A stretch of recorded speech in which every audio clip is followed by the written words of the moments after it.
guys, welcome to the Highrise Hostess. I'm Jess. If it's your first time here, thanks for stopping by. If you're a returning viewer, thanks for your support.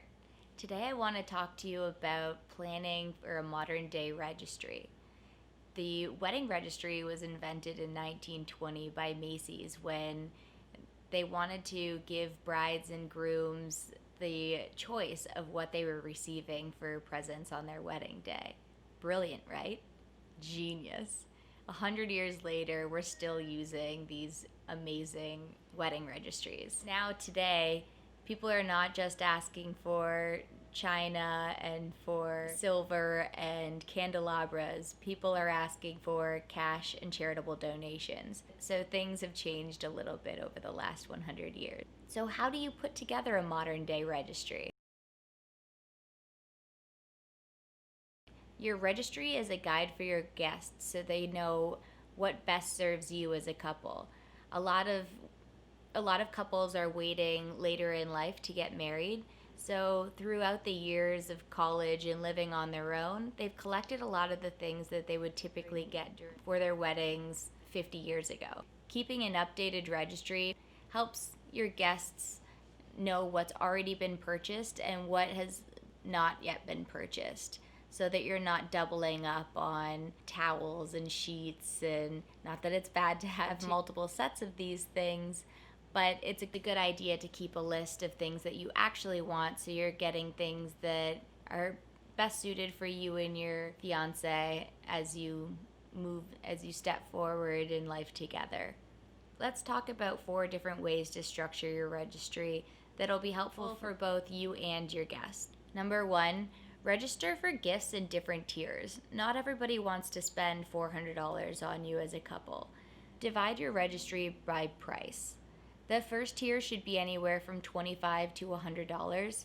That would be your lowest tier, while those priced between $100 and $250 would be your middle tier. Your higher end tier will be anything over $250. Typically, you want about 35% in your lowest tier, about 45% in your middle tier, and the remaining 20% should be in your highest tier. Secondly, you want to register at different stores. With the tier price in mind, feel free to register at 2 or 3 stores. Anything over 4 or 5 is overkill. These stores can vary in different types of gifts. For example, Target versus Home Depot, and they should all have gifts from each tier.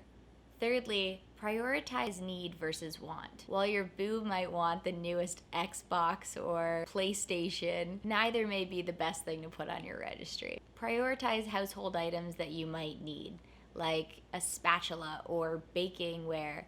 Even if you don't bake, it's good to have for those few times that you might need to make a birthday cake or cupcakes, especially if you're planning on having children. You want to prioritize things like towels and sheets, baking ware, dishes, and home decor. You can also provide options nowadays for people to gift financial donations or checks, either to a charity or towards something you're planning, like a honeymoon or a kitchen reno, anything that you might need to save up for. Lastly, consider if your gifts are going to be shipped and to where.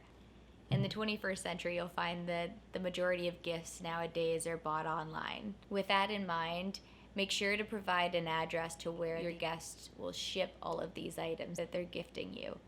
Make sure you give them a current address, and if you plan on moving, that you update it on your wedding website. Also, make sure that the address that you're shipping your gifts to will be safe until you get home, either after your wedding or honeymoon. You don't want them walking away. Lastly, it's a good idea to keep a running list of the things that you've gotten and to start writing your thank yous ahead of the wedding so that you have a good head start. I hope you've liked this video. If you found it at all helpful, please hit the like button and subscribe. I can't wait to see you next time. Take care. Bye.